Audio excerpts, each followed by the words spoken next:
Hello. Hey. It's so good to see you. How are you? Good, good. How are you, Elisa? I am doing all right. I see you've got some classic illustrations in the background. Love it. So, just for anybody who is joining us, I was saying just before Alana jumped on that I've known Alana for a very long time. We actually went to OCAD together, Yep, and I am delighted. I'm not sure if that's even enough to express the fact that I'm so glad that we still have a friendship and a relationship more than 20 that's years after crazy. that experience. And I don't mean that poorly. Just that was I had a great time at OCAT. Yeah, same. Yeah, well, you came away with more than an art diploma from that. Yeah, no, I really enjoyed the illustration program there. Yeah, me It's probably too. very different from when we went there, so. Yeah, but I would actually be really interested in talking to some recent grads to see what their current experience is like compared to what ours was like a very long time ago.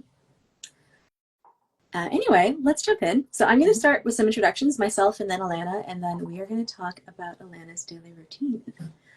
So if you do not already know me, my name is Elisa. I'm in Toronto, Canada, and I work with artists and creatives to systematize their businesses so that they can grow and ultimately become more profitable. And that is what I do. Alana, tell us about you and your career. Hi, I'm Alana McCarthy. I am an illustrator, letterer, muralist. I run paint nights. I do Geeky Pet, which is like pop culture cat art. I do a lot of things, but yeah, mainly illustration. So I've been at this for 20 years now and have worked with a lot of big name clients, Taco Bell, Absolute Vodka, Scholastic. Yeah, and now I'm just kind of moving into the more educational space now that I want to offer all this knowledge I picked up over my 20 years. Yeah, which is wonderful. And certainly I know I left art school, I wanted that and I needed that and I didn't have it, which is why my career took the path that it did. So I'm really glad that you are distilling your experience and your knowledge into something that is going to teach the next generation how to do what you did. Thank you so much. I think it's definitely needed. Yeah, yes, yes, absolutely. So I want to talk to you today about daily routines because I know personally that I need one to get through my day with any semblance of sanity and success. And if I don't do one, I am like napping and scrolling. Sometimes you need those days, though. Yes, nothing against napping and scrolling. Napping is at least my top favorite activity. Scrolling lower down, but it Yeah. happens. And I know that you have posted about your daily routine in the past. And I know that in order for you to have been successful at what you do, which is juggling two different businesses, plus a family, plus taking care of yourself, means that you must have some very specific ways of making sure that all these things happen.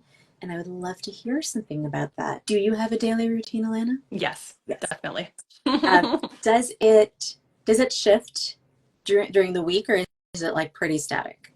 Um, It's fairly static, but a little like I let myself have some leeway depending on how I feel that day as well. But and it's definitely changed a little bit with the kids being home for summer. But normally during my normal school year, I'll wake up. I wake up to a clock alarm. I don't bring my phone upstairs. My phone stays downstairs on the table. Yeah. Nice.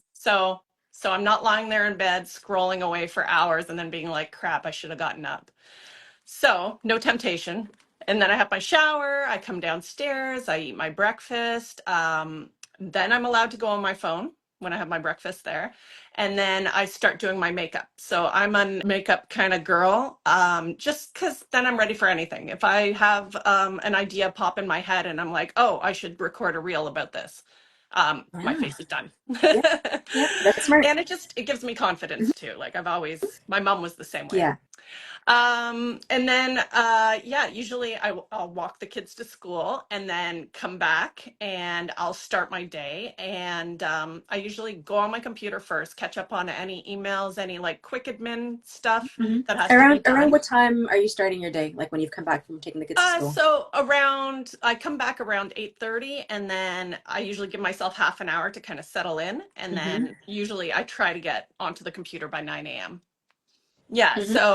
So 9 till noon, it's kind of like admin. And then if I've done any like pressing admin, then I stop and then I'll start working on whatever projects I have going on. And usually it's more thought heavy things in the morning. I find I'm a morning person, I'm fresher. And then by the afternoon, that's kind of petered out. So I'll do that in the morning and then I'll have lunch. I always step away from my desk for lunch unless I'm on like a hard pressing deadline. Or Um, on a live that someone's asked you to do over lunchtime. yeah, that's okay. It's so other people can eat and watch us, right? Yes. Yeah, I snacked before, so don't worry. Yeah, so I'll have my lunch, and that I always like sit outside or I sit at my table. I eat. That's my time for scrolling, for catching up on Instagram comments, blah blah blah. And then in the afternoon, if I can have it my way, I like to curl up with my iPad and do creative work then. Yes. And I also tend to I move around my house a lot. So Hmm. this studio I'm usually not in because it is the darkest room in my house, and I don't really enjoy being here. Yeah. Although it's covered in creative things. But I do have two monitors. So if I'm doing a big like graphic design or like laying out a children's book or something like that, Hmm. I will be in my studio because I need the two monitors, I need the real estate. But if it's Yeah. just drawing on an iPad, sometimes I'm on my deck, sometimes I'm in my backyard, sometimes I'm in my kitchen. I have my little like mobile workstation and I carry it around with me. And then I'll do that until pretty much dinner time. And then dinner time is time for cooking and family and vegging out, watching TV. If I'm on like a hard pressed deadline, sometimes after chilling, like 8 or 9 p.m., I may go out on the deck if it's nice out and like do a little bit more drawing, something Hmm. light. And yeah, that's my routine. Oh, and also Tuesdays and Thursdays, I do yoga in the morning and it's like it's a class. So like I have to be there. Oh, There's so you accountability. physically And go to like, yeah, yes, yeah, physically go. And I've kept that up for probably almost like 2.5 years. So nice. yeah, yeah, Um, so I want to reflect something back to you, and then I have a question about the yoga class. So the yep. thing that I want to like reflect back is what I heard about you doing the actual creative pieces of your work, which is in your afternoon, you're moving around to different parts of the house and creating a little bit of novelty in your day. So you're not just in this one place all day long, which, to be transparent to anybody else who's wondering, I am in this one place all day long. Having some novelty throughout your day and moving to different locations shifts sort of what your brain is expecting to happen. Yes. And I think that's very valuable, especially when you're doing that creative work. Definitely. And Yeah. also, I found since I have been working on writing my course, The Artful Entrepreneur, for like a year now, I also find if I need really focused work, Yeah. sometimes I'll do my yoga class and then I'll just stay at the gym and work there. Yeah. And I'll work the rest of the day and just Yes. focus typing, no distractions, no dishwasher to unload, just get out of the house. Yes. That reminds me, I have a dryer that I have to deal with afterwards. See? Yes, that I have done the same thing, not with the gym, but with the library. So sometimes I really need focused writing time. And so I'll Mhm. just pick up and go to the library, which is like 10 minutes away. And that makes a huge difference in my brain because of the novelty of the Yeah. environment. Also, the accountability I find of Mhm. having other people around you, Mhm. and it's like they're working, you're working, there's nothing else to distract you, and go. Yeah. Yeah. So the question I have about the yoga class is, so you said you've been doing it like 2.5 years now. So I assume that at this point you're like in pretty like solid rhythm with it. My curiosity is when you started the yoga class, how was it to incorporate something that different into like a morning chunk of like 3 hours of normally pretty focused work? By doing the yoga class, right, you are changing your mindset in that time, and you're also taking a little bit of time away from that chunk. So how was that for you when you were first getting started? Yes. So sometimes I'll make up the time after dinner on those days, or my partner, my husband Tyrone, will make dinner Hmm. and I'll just kind of work while he's still cooking. But yeah, at first it was a little bit of a struggle because I was like, oh God, I'm wasting my time. Oh, I should be working. But you know what? When you get in a yoga class and you shut down your brain and you're just focused on your movements and your breath, it's really is a moving meditation.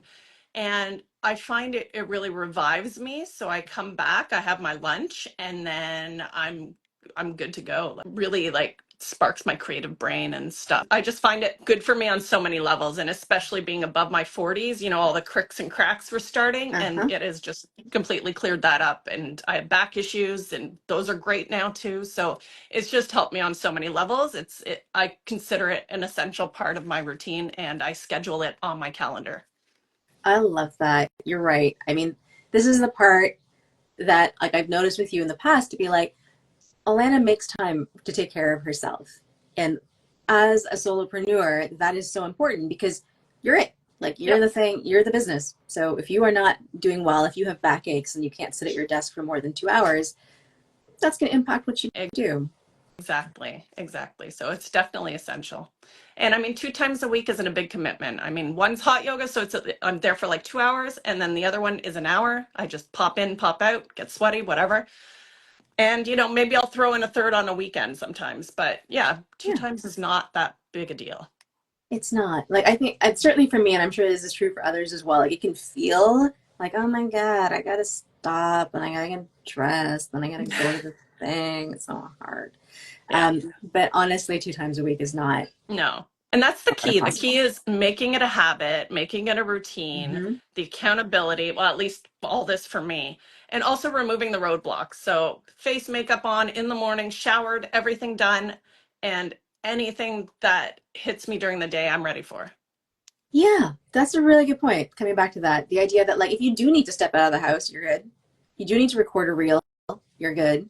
Everything's ready, you're good to go. And certainly when we work from home, there's that like temptation of like, I'm just gonna be in my pajamas with my hair in a bun all day. Yeah. Um, and like no shade to anybody who that's how they work and they're comfortable, moving through the world that way. More power to you. But yeah, I need to like have my hair combed, put on a little bit of makeup, put on something I can step out of the house in. And yeah, Yeah. it helps me be like, I'm working. Exactly. I think it really shifts your brain to that work mentality. So I've always done that because I used to work an office job for an animation company, and it just kind of got me into that routine of like you get ready in the morning and then you work. So then Yes. I just continued that into my home routine. Yeah.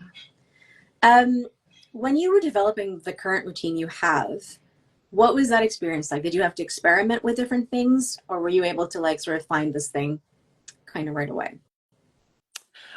Experiment with different things. I mean, I still sometimes, being a person with a uterus, I have my days that like I don't wanna. I just don't wanna. And I used to try to push through those kind of days, Hmm. but now I just know like I'll just be doing the same task like 10 times. It'll take me 10 times longer than anything normally would. So I've just started to learn about my body, and those days if I need to rest, I will rest. I will have a nap. I know that there is a light at the end of the tunnel. Like by the next day I will feel better. So it's like just take it when you need it, as long as it's not all the time. Yeah, that being gentle with ourselves and giving us that flexibility just to like be human. We're not machines. We have to be human. Um, Exactly. what's the biggest takeaway for you? Why do you have this routine? I have this routine because then my mind and body kind of know what to expect. I thrive on repetition and habit. I mean, we're probably the only family of four that all floss our teeth every single night. Yeah, you might be. Right? I always boast about that to the dentist because you build that routine, you build that habit, and then when you don't do it, something feels off. You Yeah, have to get to that point. I think, what do they say? Like 30 days commitment to something something. like that. Yeah. Yeah, exactly. And it builds that habit. So I find I really thrive off of that. And working at home by myself with cats and family and stuff, I learned what works for me and what doesn't. And I definitely don't try to push against myself. That is super important. The like, as well as the like knowing that you're a morning person, Yeah. knowing the rhythms that work well for you, knowing that you are somebody who does well with rhythm. That part of like knowing yourself is super important and really valuable in terms of setting up a daily routine for anyone. Hmm. Um, I'm just gonna like segue a little bit from what you said there. So your daily routine works well for you because your mind and your body know what to expect, and you've got like this rhythm and this pattern, this habit. What happens for you, or what's it like on the days where you just can't do this? Like something comes up, emergency, your whole day goes like out the window. What's that like for you? Usually I am just, well, if it's a deadline, then I'm just focused working like things, you know, I'm very flexible. Mhm. I know it's not going to be forever. So if it does throw a wrench into my plans, then, I just have to roll with it. And in terms of like dealing with personal stuff, it's like, yes, sometimes, the kids have school things going on, or I have to tend to something outside of the house. And, I just think to myself, well, it's not going to be all day. Maybe it'll take like an hour or Mm. two. And then maybe some days, I don't get any work done. And then I try to work extra hard the next day. Again, that's that flexibility and allowing yourself that grace to be like, well, today's done. Yeah, exactly. Like I'm human, it happens, and then I just complain to my husband about it. Like, I got nothing done today. Ah. And then sometimes he'll cover for me for the evening and I'll get to work in the evening or something like that. Yeah, yeah. That's we maybe underestimate the value of venting. Yeah, venting is lovely. Even if it's just with internet friends too. Yeah, absolutely. Internet friends are real friends. Yeah. Thank you so much, Alana. I'm going to ask you to do a plug for your course one more time before we wrap up, Yeah, for because I think sure. I want more people to know about it. So hopefully it will be coming out this fall. I'm aiming for mid-September, late September. We Mhm. shall see. I've been working on it for over a year. Basically, it's going to build your business skills. Well, the tagline is how to craft a life you love by building a thriving creative business. So, we're going to take you through business skills for creatives because I know that is something we definitely are lacking. Like, we're great at the creativity, but in terms of selling it and marketing ourselves, and even just having the confidence and the money mindset around your work, that's something we all struggle with. So, you're going to go through that, and then you're going to create a passion project that will be a targeted project to try to attract the kind of clients you want, and then you're going to Mhm. package it up with your own personal professional looking branding, and you will have one big package to launch your creative career. I love it. That Thank sounds you. like that sounds very reasonable to me. Like start off with the business skills, figure out who you're aiming for, and then do the passion project to attract them. So Exactly. really looking forward to when it gets launched. Excited to see Awesome. it. You'll certainly hear more from Milana about it and from me as Mhm. well. So thank you again. It's been really interesting to hear about your daily routine and the way that you have crafted it to suit you and what you need and your family needs. So Yeah, thank you thank you again. so much for having me, Elisa. My pleasure. Have a fantastic rest of the day. You too. See ya. See ya. Bye. Bye bye.